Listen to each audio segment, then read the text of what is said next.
Shalom para sahabat Kristus, hari ini kita akan melihat apa sih yang firman Tuhan sedang akan ajarkan kepada kita di dalam Kolose pasal 3 ayat 22 sampai Kolose pasal 4 ayat ke-1. Saudara, hal ini mengajarkan kepada kita tentang kehidupan yang diberkati Tuhan itu yang seperti apa, saudara. Yang pertama, kepada para hamba-hamba. Setiap kita yang mungkin adalah karyawan, pegawai, atau orang-orang yang sedang bekerja dengan atasan, firman Tuhan menghendaki kita untuk menaati mereka. Dan ketaatan kita kepada mereka bukan hanya sekedar untuk menyenangkan hati mereka, tapi sebagai sebuah sikap hati yang menghormati Tuhan, yang hidup takut akan Tuhan. Karena segenap hidup kita kerjakan, kita lakukan ini bukan hanya untuk manusia, tapi kita lakukan ini untuk Tuhan, untuk kemuliaan nama Tuhan. Dan karena itu juga ketaatan kita kepada atasan tidak boleh melebihi ketaatan kita daripada firman Tuhan, daripada Tuhan. Selama ketaatan kita kepada atasan tidak melanggar apa yang Tuhan perintahkan, tentu kita harus kerjakan dan lakukan. Nah, saudara, sikap hidup yang seperti inilah Tuhan akan memberikan bagian yang menjadi upah kita.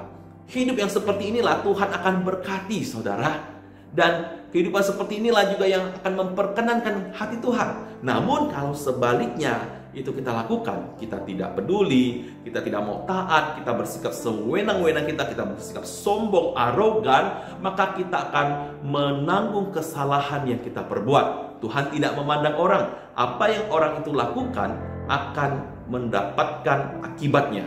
Yang kedua, kepada para tuan-tuan. Yang saat ini mungkin engkau adalah bos, engkau adalah atasan, yang mempunyai karyawan, yang mempunyai pegawai, yang mempunyai banyak orang-orang yang saat ini sedang bekerja dengan engkau. Firman Tuhan katakan, bersikap adil dan jujurlah kepada mereka. Jangan mengeksplorasi mereka. Berikan hak-hak yang sesuai yang harus mereka dapatkan. Sebab apa? Walaupun engkau adalah tuan di dalam dunia ini, tetapi ada tuan di surga. Artinya apa? Tuhan yang di surga itu jauh lebih berkuasa dibandingkan engkau. Karena itu sikap kita, hormat kita kepada Tuhan di surga itu juga jangan sampai membawa kita pada hidup yang sewenang-wenang terhadap bawahan kita.